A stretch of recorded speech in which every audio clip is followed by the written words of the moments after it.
देखो आज हम लोग शुरू करेंगे अफसाना। अफसाने में लिखे शुरू कर रहे हैं हम लोग बेवजनी। हम लोग सिलेबस में दो अफसाना शामिल है, एक बेवजनी है जफर उगानवी साहब की लिखी हुई और दूसरी अफसाना है आपा मुमताज मुफ्ती की लिखी हुई। तो ये पहला हम लोग आज पढ़ेंगे बेवजनी जो जफर उगानवी साहब की लिखी हुई है अफसाना।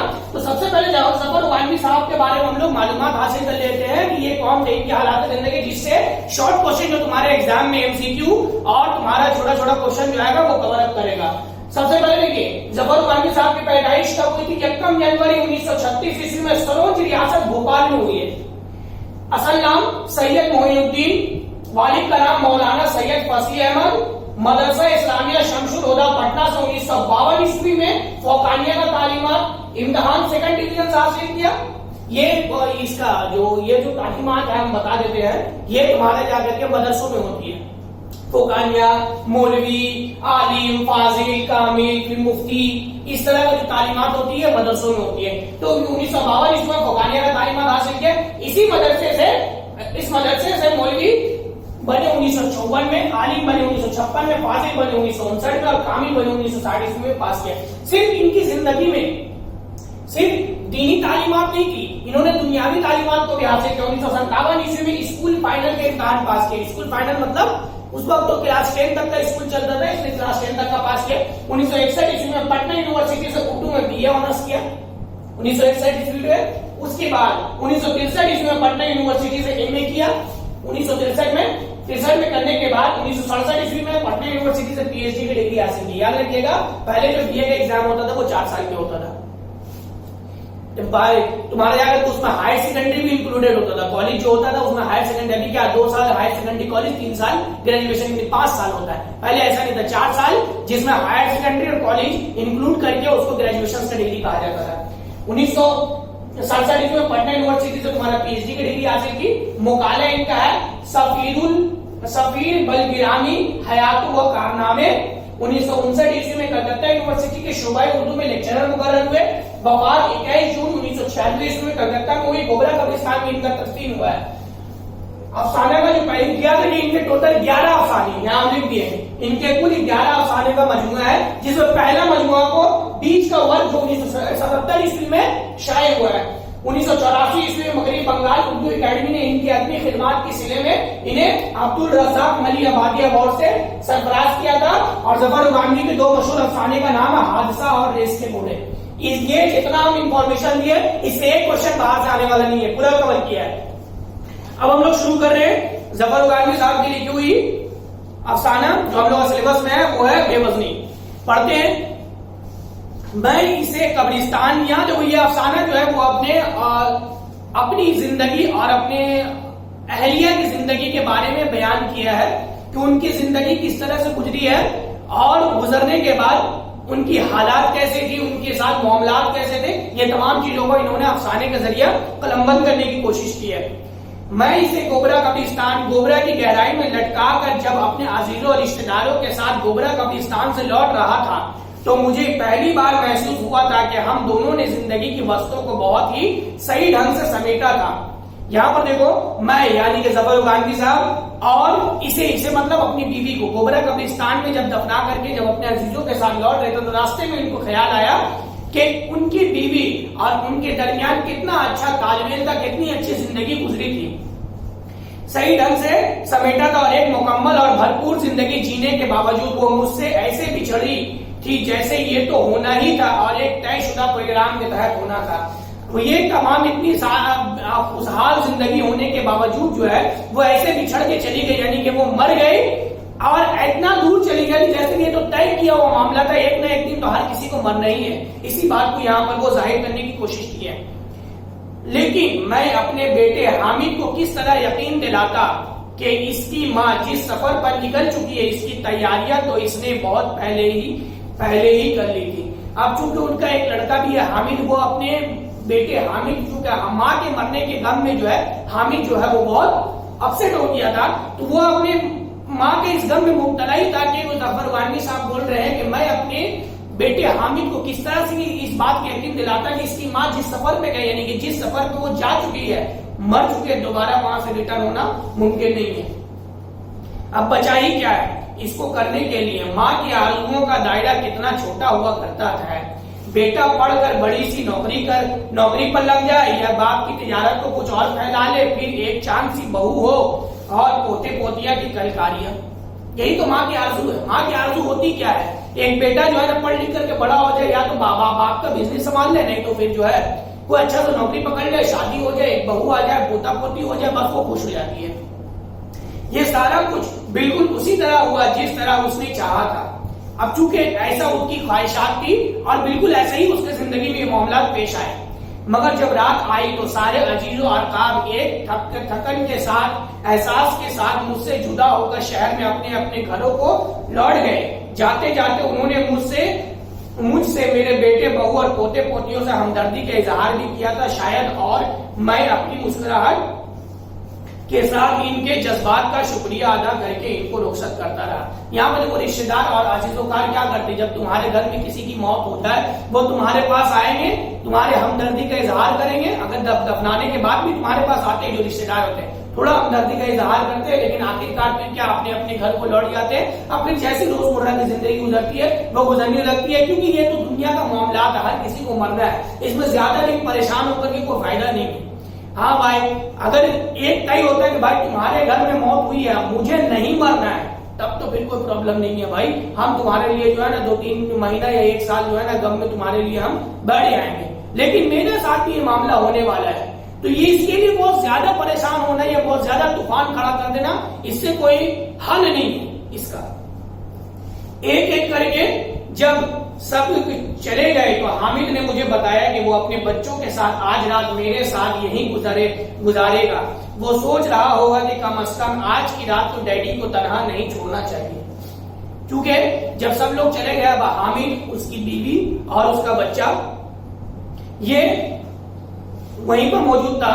इसने क्या तय किया कि आज की रात जो है हम अपने वालिद साहब के साथ गुजारेंगे, ताकि आज की रात कम से कम अपने वालिद को मैं तनहा ना छोड़ूं। इससे इस बात को जाहिर होती है कि उसका माँ बाप अलग रहता था और बेटा बहू अलग रहता था किसी और फ्लैट में। लेकिन मैंने कहा इस तकल्लुफ की जरूरत नहीं, यहाँ बहू और बच्चों को तकलीफ हो जाएगी, तुम लोग अपने फ्लैट चले जाओ और आराम करो।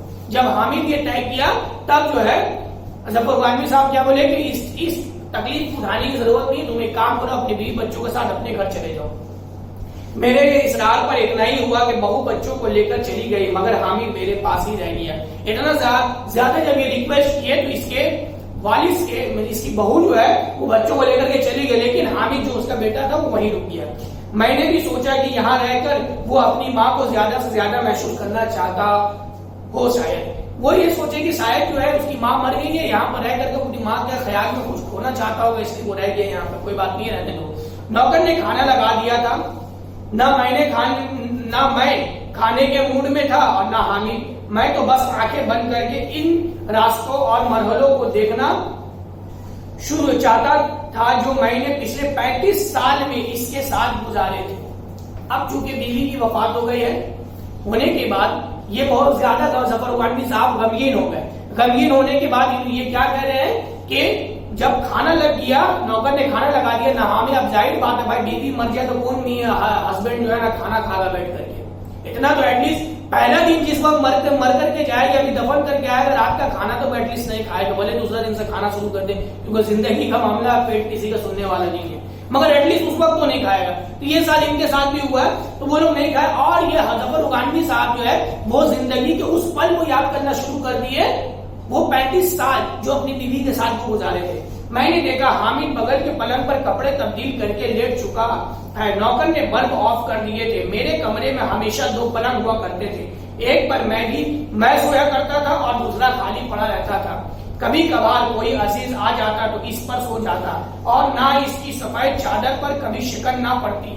बगल के कमरे में भी इसी तरह दो दीवान थे, एक हामिद की माँ के लिए और दूसरा कभी हामिद के लिए हुआ करता था। लेकिन इसने जैसे ही मेरी तिजारत हदू को आगे बढ़ाने में कामयाबी हासिल कर ली, मैंने इसकी आशाइश के लिए एक महंगे इलाके में बड़ा और आरामदायक फ्लैट खरीदकर इसके हवाले कर दिया। नए मॉडल की कार भी इसे मुहैया कर दी और अपने ताजिर दोस्त की इकलौती बेटी सैयदा से इसकी शादी भी अंजाम पा गई।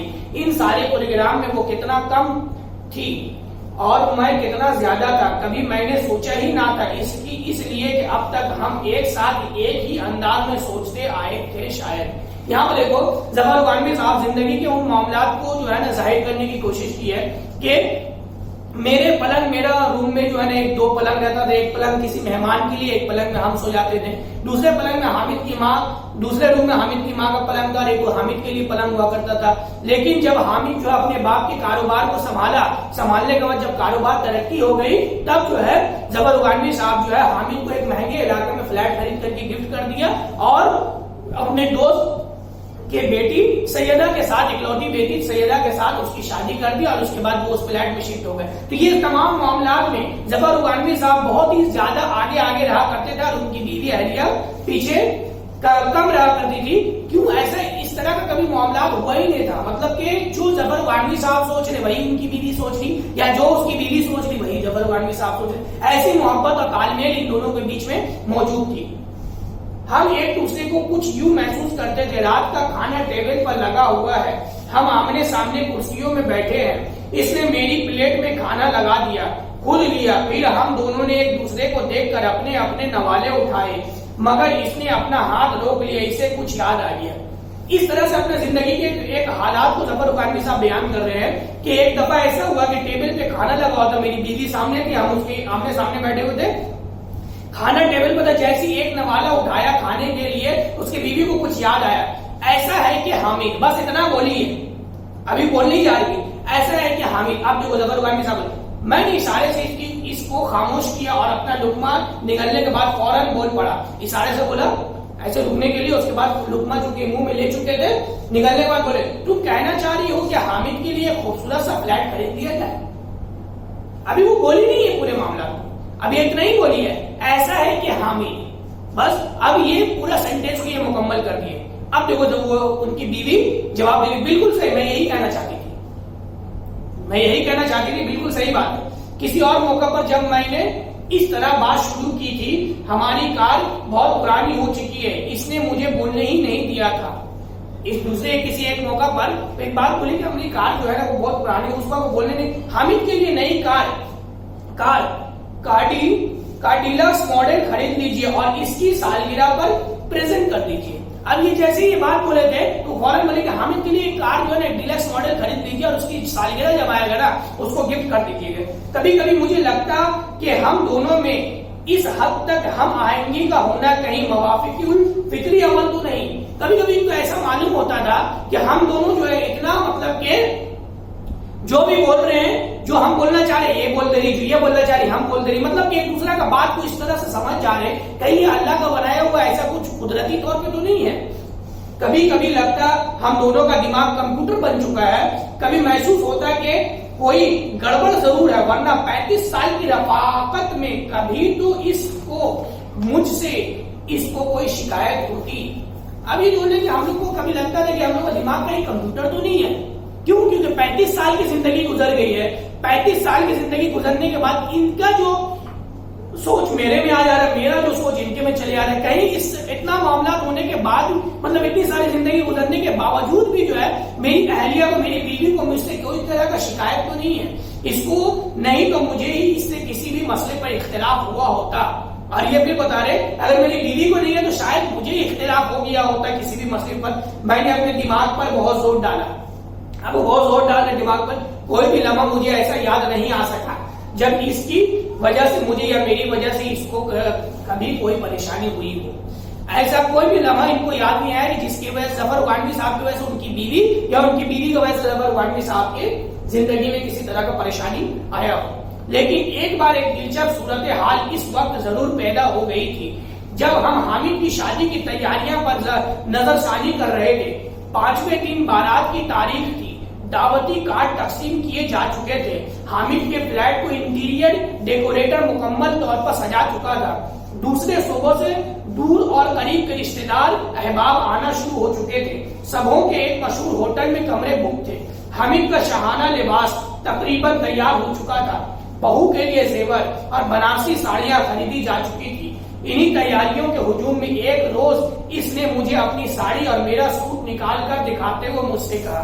यहाँ पे देखो, जब ये तमाम अपने दिमाग पर जब बहुत ज्यादा जोर डाले तब उसको एक लम्हा, एक वक्त याद आया कि हामिद की शादी के मौका पर जब उसका फ्लैट पूरा सजा दिया गया, 5वां दिन था, शादी का कार्ड बढ़ गया, सब कुछ हो गया, तमाम तरह की तैयारियां हो गई, जेवर वगैरह, बहू का बनारसी साड़ी वगैरह सब आ गया।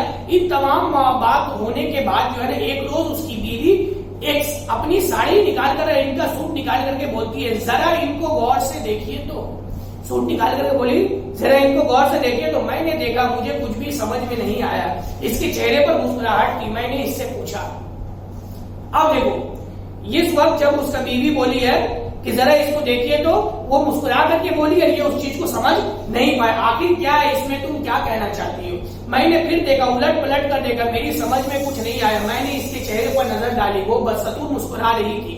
तब मुझे पहली बार लगा कि मैं इसकी ज़हन को कुछ समझ नहीं पाया हूँ, कंप्यूटर में कहीं कुछ गड़बड़ हो गई है। मैंने इससे फिर कहा, जब ये जो है उलट पलट करके देखने के बाद उनको कुछ समझ में नहीं आया, जफर उगानवी साहब को नहीं समझ में आने के बाद अपनी अहलिया को बोलते हैं कि क्या मतलब, तुम क्या कहना चाह रही हो। क्योंकि इनकी जिंदगी ऐसी है कि जो बीवी सोच रही है बता दे रही है, जो ये सोच रहे बीवी बता दे रही है। लेकिन ये लम्हा ऐसा आ गया है कि बीवी का ज़हन में कुछ बात चल रहा है, वो मुस्कुरा रहे हैं, लेकिन वो चीज को पढ़ नहीं पा रहे कि वो क्या बोलना चाहिए। तो वो फिर पूछे कि खुलकर बताओ आखिर क्या चक्कर है। इसने कहा लगाते हुए कहा, देखिए जनाब, आप जवान रहे और ना मैं। आप देखो, ये बता रहे, जनाब देखिए, आप तो जवान भी नहीं रहे हैं और मैं भी जवान नहीं रही, और मेरी ये साड़ी, ये सुर्ख शोह रंग और आपके सूट का ये डिजाइन, लोग क्या कहेंगे। इतना मतलब कि लाल कलर का खूबसूरत साड़ी और आपका ये सूट, मतलब जो एकदम जवान लड़का पहनता है, एकदम खूबसूरत सूट है, एकदम जो नई नवेली दुल्हन एकदम सुर्ख साड़ी पहनती है, वैसी साड़ी मतलब बूढ़ी औरत के लिए आई है, बुढ़ा के लिए आई है। तो बताओ, मतलब आदमी क्या कहेगा इसको देख करके। आपको याद है ना, आपने इस साल अपनी 60वीं सालगिरह मनाई है, आपको याद है, आप 60 साल के बूढ़े हो गए और आप जो है ऐसे सूट पहनेंगे। तो ये बात है, मगर मसला हमारा या हमारी पसंद का नहीं, तो किसकी पसंद का है मसला। हमारा हमारी पसंद का नहीं, किसकी पसंद का। भाई ये हामिद अपने पसंद से लाया और हम इसका दिल तो नहीं तोड़ सकते ना। ये जो सूट और साड़ी है तो हामिद लाया, माँ के लिए और बाप के लिए। अब अगर इसको हम नहीं पहनते तो मेरा बेटे का दिल टूट जाएगा। तो पसंद, मेरी पसंद तुम्हारी पसंद से नहीं चलेगा। बेचारा हामिद का भी तो कुछ पसंद है, तो उसकी पसंद के खातिर पहन लो। तो यूं है, मैंने तो ऐसा सोचा भी नहीं था। बात ऐसा है, मैंने तो ऐसा सोचा नहीं था। मैंने महसूस किया कि हामिद सो चुका है, मगर मेरी आंखों में नींद कहाँ थी। मैं तो माजी की पगडंडियों पर भागता फिर रहा था, मगर भागते भागते थकन का एहसास भी ये सोचकर नहीं था कि जिंदगी के बाकी दिनों में वो मेरे साथ होगी। मुझे याद आया उस रोज वो कितनी खुश थी। इतवार की शाम थी, हल्की हल्की बारिश, ठंडी हवाओं की गुदगुदाहट, शॉल ओढ़े सूफे सोफे में धसा गालिब की गजलों का कैसेट सुन रहा था। मेहदी हसन की आवाज का जादू माहौल को अपने असर में ले रहा था। जब इस शेर ने यहाँ पर देखो, जब ये, चूंकि हामिद जो है बहुत गहरे नींद से सो गया था और जफर उगानवी साहब की जिंदगी उनका पुराने पल में जो है ना खोई हुई थी, उनके साथ बीवी के साथ किस तरह से मामला हुए। तो फिर जब ये इसी बात को सोच रहे थे कि अचानक से उसको इतवार की एक शाम की याद आ गई, जब वो गालिब की गजलों का कैसेट सुन रहे थे और उस कैसेट में जब ये शेर आया, लाजिम था कि देखो मेरा रुस्तान को दिन और तन्हा गए क्यों अब रहो तन्हा कोई दिन और। जब ये इस तरह का शेर आया कि ये दुनिया में जो है ना मरना जो है ना मुकर्रर है, एक न एक दिन तन्हा कोई ना, जैसे अगर कोई दो साथी है, एक साथी एक न एक दिन चला जाएगा, दूसरा तन्हा रह जाएगा। तो इस तरह का जब शेर आया, मेरे दिल को जकड़ना शुरू किया था। वो मेरे पास आ गए और बैठे इसने टेप रिकॉर्ड का स्विच ऑफ कर दिया। चूंकि ये शेर जब आया, वो आकर के बहुत मोहब्बत करती थी अपने शौहर से, शौहर भी बीवी से बहुत मोहब्बत करता था। तो इस तरह का शेर जब आया तो उसके दिल में जो है एक तड़प पैदा हो गया। वो फौरन आई, आने के बाद टेप रिकॉर्डर बंद कर दी। अब बंद करने के बाद वो बैठ गए। इसका मतलब था कि वो कोई बहुत अहम बात करना चाहती है, इसने इस तरह शुरू किया। देखिए आप 70 के हो चुका और मैं 60 की। अब देखो शुरू किया वो क्या कि देखिए जनाब आप 70 साल के हो गए और मैं 60 वर्ष की हो गई। यानी तुम याद दिला रही हो कि हम 65 बूढ़े हो चुके हैं। आप देखो 70 वर्ष का बुढ़ा हो गया, लेकिन फिर भी इसको बुढ़ापा का एहसास नहीं है। बीवी जब बोल रही है तो बोले क्या तुम एहसास दिलाना चाहती हो कि हम 70 साल के बूढ़े हो चुके हैं, 65 बुढ़ा। इसने मुझे समझाने के अंदाज में कहा इस तरह नहीं सोचिए माय डियर। अब देखो कितना अच्छा था, 60 साल की बुढ़िया, देखो अंदाज कितना अच्छा है, ठीक है। इस तरह नहीं सोचिए माय डियर, सोचना ये है कि अब हमारी आखिरी सफर का नकारा किसी भी वक्त बच सकता है। ऐसा मत सोचिए माय डियर मेरे हस्बैंड, सोचिए इस बात को कि हमारी मौत का जो है आवाज जो कभी भी आ सकता है, मौत का नगारा कभी भी बच सकता है, तो हमें अब अपनी मौत का इंतजार करना ही चाहिए। इसने बहुत लगावट के साथ मुझे देखा, मगर एक मसला है कि हम में से पहले कौन जाएगा। अब देखो मसला तो बहुत बड़ा पैदा हो गया, तुम पहले मरोगे या हम पहले मरेंगे। भैया जिसका मौत पहले लिखा रहेगा वही मरेगा, ये तो तय है। मैंने जवाब दिया पहले मैं मौत का इस्तेकबाल करूंगा। ये फौरन जो है ना बोला, क्योंकि बीवी से बहुत मोहब्बत करता है इसलिए फौरन बोला कि पहले मैं मौत का इस्तेकबाल करूंगा। वो मुस्कुराई, यानी आप मुझे छोड़कर भाग खड़े होंगे बेवफा कहीं के। एकदम गुस्सा हो गए, अच्छा आप मौत के इंतजार करेंगे, यानी कि आप उनको छोड़ करके पहले चले जाएंगे, बेवफा है आप, मुझे छोड़ दीजिएगा। लेकिन आखिरी सफर को पहले कौन निकल खड़ा होगा ये किसको पता है। बिल्कुल सही बात है, यानी कि मौत किसे कब आएगी कौन जानता है। यही सोचकर शायद इसने प्रोग्राम बनाया कि हम दोनों अलग अलग कैसे पर एक पैगाम रिकॉर्ड करते, जैसे जिसे हम एक दूसरे से क्या चाहते हैं। जैसे तुम अपने मौत के बाद मुझसे क्या चाहोगे कि मैं इस तरह खाना खाऊं, कौन सा लिबास पहनूं। नहीं, मुझसे सफेद साड़ी बिल्कुल नहीं पहनी जाएगी, यानी सारी तफसील सारी जज़ियात हम एक दूसरे के लिए रिकॉर्ड कर जाएंगे, मगर एक शर्त होगी, हम में से एक बिछड़ने के बाद ही दूसरा इस रिकॉर्ड को सुन सकेगा। तो शर्त मंजूर हो गई और इसी शाम हमने एक दूसरे के से अलग होकर वो सारा कुछ टेप कर डाला जिसकी हम में से किसी एक को जरूरत होगी। यहाँ पर देखो अब ये जब तय हो गया कि हम में से कौन पहले मर के जाएगा, ये तो मालूम नहीं है। तो एक काम करते हैं, तुम्हारे मरने के बाद मैं क्या चाहता हूं, मतलब मेरे मरने के बाद तुम क्या चाहती हो वो रिकॉर्ड कर दो। मैं कैसा कपड़ा पहनूंगा, क्या रहूंगा नहीं रहूंगी, और तुम्हारे मरने के बाद मैं क्या मेरे मरने के बाद तुम क्या चाहती हो वो रिकॉर्ड कर दो। इस तरह से जो है दोनों एक दूसरे के बारे में रिकॉर्ड कर दीजिए ताकि वो। तो बीवी बोली कि मैं सफेद साड़ी नहीं पहनना, ऐसा कुछ रिकॉर्ड मत कर देना कि हाँ मेरे मरने के बाद तुम सफेद साड़ी पहनना, ये सब करना, या तुम ऐसा कुछ रिकॉर्ड मत कर देना कि मेरे मरने के बाद तुम ऐसा कपड़ा पहनना, इस तरह से कुछ नहीं करना। तो ये बात तय हुई, लेकिन शर्त ये है कि जब हम दोनों में से कोई एक जो मर जाएगा उसके बाद ही ये रिकॉर्ड सुना जाएगा, दूसरा सुनेगा। हामिद के खराटे की आवाज कमरे के अंधेरे में भरने लगी थी और मुझसे नींद कोसों दूर थी। ऐसे में मुझे कैसे याद आया क्यों ना अभी सुना जाए, क्योंकि बीवी मर चुकी है। अब वो कैसे उसको याद आया कि जो मेरी बीवी रिकॉर्ड की थी मेरे लिए, वो क्या कहना चाहती थी, उसको हम सुने, वो पुराने पल को सुनने के बाद जो है ना वो जिस तरह से चाहती है अपनी जिंदगी को वैसी बाकी जिंदगी को गुजारे, क्योंकि बहुत मोहब्बत करते हैं अपनी बीवी से। शायद दिल को करार आ जाए। इस एहसास के साथ ही मेरा दिल बल्लियों उछलने लगा। जाने क्या कुछ और किस लहजे में इसने मुझसे कहा होगा, मगर हामिद की नींद टूट गई तो इस डर से मैं आहिस्ता आहिस्ता अपने पलंग पर से उठा। अंधेरे ही में टेबल पर से टेप रिकॉर्ड उठाया और दरवाजे से कैसेट निकालकर बगल के कमरे में चला आया। दरमियान का दरवाजा हौले हौले भड़काया और पर्दे खींच दिए ताकि रोशनी और आवाज से हामिद की नींद खराब ना होती। बेटे से कितना मोहब्बत करता है, देखो कि हामिद की नींद खराब ना हो जाए। कैसे वहां भी नहीं सुना, दूसरे कमरे में किया, दरवाजा लगा दिया, पर्दा लगा दिया ताकि रोशनी भी वहां ना जाए और बेटे का नींद खराब ना हो। मैंने रोशनी की रिकॉर्ड में कैसेट लगाकर प्लेयर ऑन कर दिया और दिल थाम कर हमगोश बन गया। एकदम प्लेयर ऑन किया कि अब जो है मेरा बीवी क्या कहेगी हम सुनेंगे। आंख बंद करके एकदम इत्मीनान से, जो आदमी एकदम होता है ना मदहोश हो जाना, एकदम बीवी ख्यालों में खो करके कैसेट सुनना शुरू किया। कोई आवाज नहीं आई। घर घर शायद शुरू का कैसे खाली हो, स्पीड नंबर भागते रहे, फिर खटाक की आवाज के साथ कैसे एक साइड से खत्म हो गया। उनको लगा शायद शुरू का कैसे खाली हो, नंबर से भाग रहा है, भाग करके जो है ना शायद कैसे खाली हो गया है, मतलब रिकॉर्ड नहीं हुआ, दूसरे में होगा। मेरे दिल की धड़कन बहुत तेज हो गई। फिर मैंने अपने हवास को काबू में कर ही लिया, सोचा कैसेट के दूसरे हिस्से में इसने टेप किया हो शायद, फिर पलट कर कैसे लगा शायद दूसरा तरफ में जो है वो रिकॉर्ड की हो। साइड बदलकर मैंने प्लेयर ऑन कर दिया, फिर घर घर की एक भागती आवाज और फिर वही खटाक की आवाज के साथ दूसरा साइड भी खत्म हो गया। तभी मुझे पहली बार एहसास हुआ दूसरा साइड में भी कुछ नहीं है, हुआ कि मैं खुलाओं में एक बेवजनी वजूद बनकर बेमकसद डोलने लगा हूं।